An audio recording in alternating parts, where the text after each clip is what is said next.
প্রথম টেস্টের ভেন্যু সিলেটে জিম্বাবুয়ে দল। টি-20-র অধিনায়ক হিসেবে নিজেকে যোগ্য ভাবছেন মেহেদী মিরাজ। আমি তো রিসেন্টলি ক্যাপ্টেন্সি করেছি, এমন না যে আমি ক্যাপ্টেন্সি করিনি। আপনি বিপিএলও করেছি, ইন্টারন্যাশনালও একটা সিরিজ সুযোগ হয়েছে। জাতীয় তারকাদের ছাড়াই মাঠে গড়াচ্ছে ঢাকা লিগের সুপার 6। ক্ষতিগ্রস্ত মোহামেডান, পয়েন্ট হারাতে চায় না আবাহনী। টি-20-র দায়িত্ব নিতে প্রস্তুত মেহেদী মিরাজ। বোর্ড চাইলে অধিনায়কত্ব করতে আপত্তি নেই। সিদ্ধান্তের ভার বিসিবির উপর ছাড়লেও নিজেকে ভাবছেন যোগ্য দাবিদার। নেতৃত্বের চাপে পারফরমেন্সের ধার কমবে না বলে বিশ্বাস মিরাজের। টি-20-তে নতুন নেতৃত্বের অপেক্ষায় বাংলাদেশ। লিটন দাস, মেহেদী হাসান মিরাজ, তাসকিন আহমেদ। বিসিবিতে নামগুলো বেশি আলোচিত। শর্টার ফরম্যাটে সুখকর ছিল না নাজমুল শান্তর নেতৃত্বের অভিজ্ঞতা। ব্যাট হাতে অফ ফর্ম, প্রত্যাশা অনুযায়ী পারফর্ম করতে পারেনি দলও।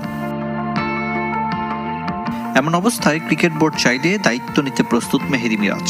অলরাউন্ড সামর্থ্য, ম্যাচের পরিস্থিতি অনুযায়ী সিদ্ধান্ত নেয়ার ক্ষমতা ও কৌশলী মানসিকতার কারণে আগ্রহী মেহেদী মিরাজ। যদি বলেন যে ক্যাপ্টেন্সি একটা পেশার, পারফরমেন্স খারাপ হবে এরকম কোনো কিছু না, বাট ক্যাপ্টেনের এক্সট্রা একটা দায়িত্ব থাকে যে নিজে পারফর্ম করতে হয়, অ্যাট দ্য সেম টাইম টিমও যেন রেজাল্ট করে সেই দিকেও দেখতে হয়।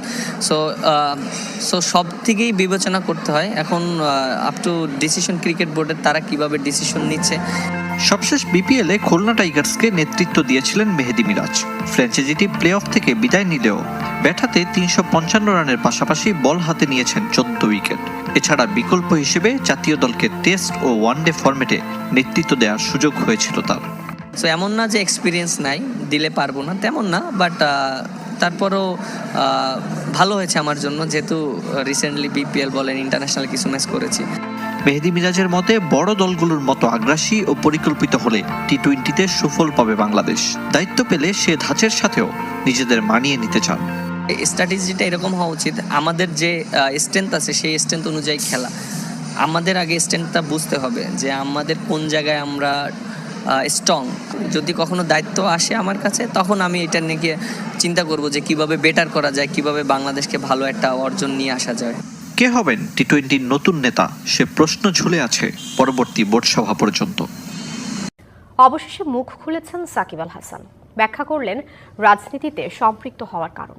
জুলাই গণঅভ্যুত্থানে পরিবারের সঙ্গে ছবি পোস্ট করারও কারণ জানিয়েছেন তিনি। পাশাপাশি টাইগার জার্সিতে খেলারও ইচ্ছা প্রকাশ করেছেন দেশের ক্রিকেটের পোস্টার বয়।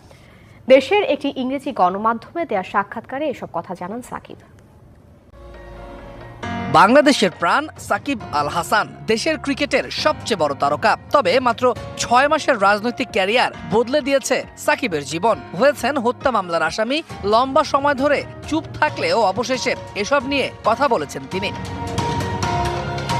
একটি ইংরেজি পত্রিকাকে দেয়া সাক্ষাৎকারে সাকিব ব্যাখ্যা করেছেন তার রাজনীতিতে সম্পৃক্ততার কারণ। জানিয়েছেন মূলত নিজ এলাকার মানুষের জন্য কিছু করার তাগিদ থেকেই এমন সিদ্ধান্ত নেন তিনি। রাজনীতিতে যোগ দেয়া সঠিক সিদ্ধান্ত ছিল, কারণ আমার উদ্দেশ্য ছিল মাগুরার মানুষের জন্য কাজ করা। যদি কেউ পরিবর্তন আনতে চায় তাহলে তাকে সিস্টেমে ঢুকতে হবে। আমিও তাই করেছি।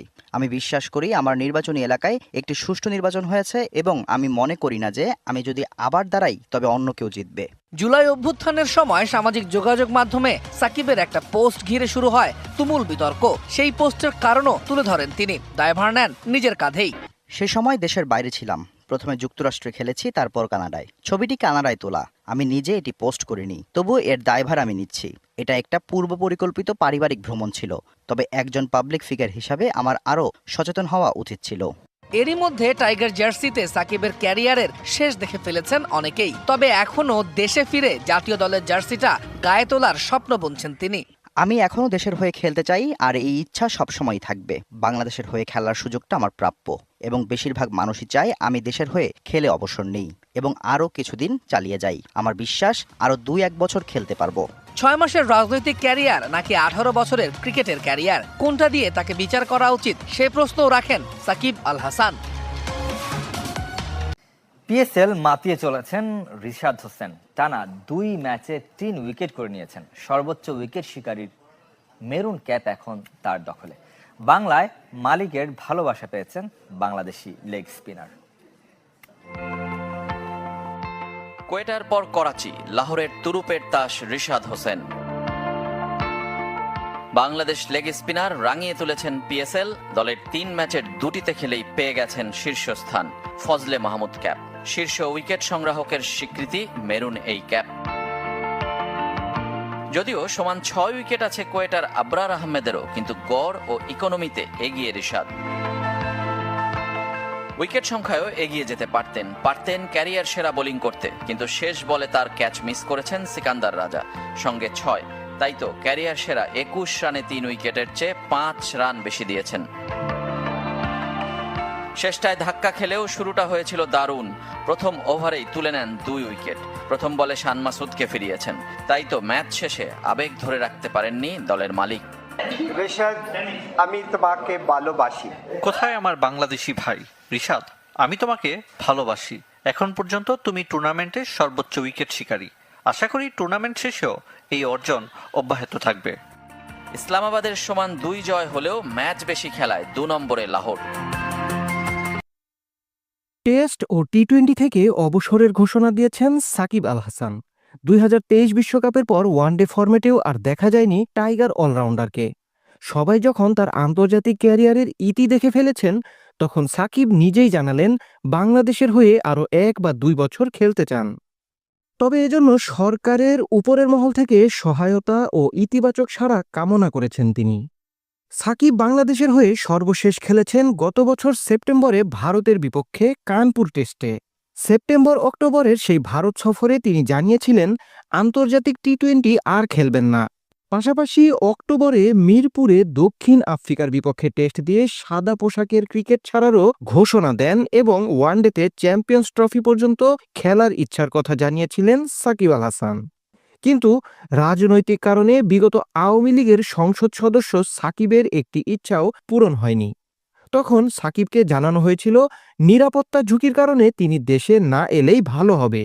তাই সাকিবও আর দেশে আসেননি। কিন্তু দেশে আসতে না পারলেও লাল সবুজের জার্সিতে খেলার স্বপ্ন এখনও মনে পুষে রেখেছেন 38 বছর বয়সী এই স্পিন অলরাউন্ডার। সাকিবের উত্তর, যখন বুঝলাম এত চাপ নিয়ে খেলতে পারবো না, তখনই মনে হয়েছে শেষ। ব্যাপারটা এমন নয় যে আমি আমার দেশের হয়ে খেলতে চাই না, আমি এখনও বাংলাদেশের হয়ে খেলতে চাই, আর এই ইচ্ছা আমার সব সময়ই থাকবে। এ নিয়ে বিসিবি সভাপতি থেকে সরকারের শীর্ষ পর্যায়ের কর্মকর্তা সবার সঙ্গেই যোগাযোগ করেছি।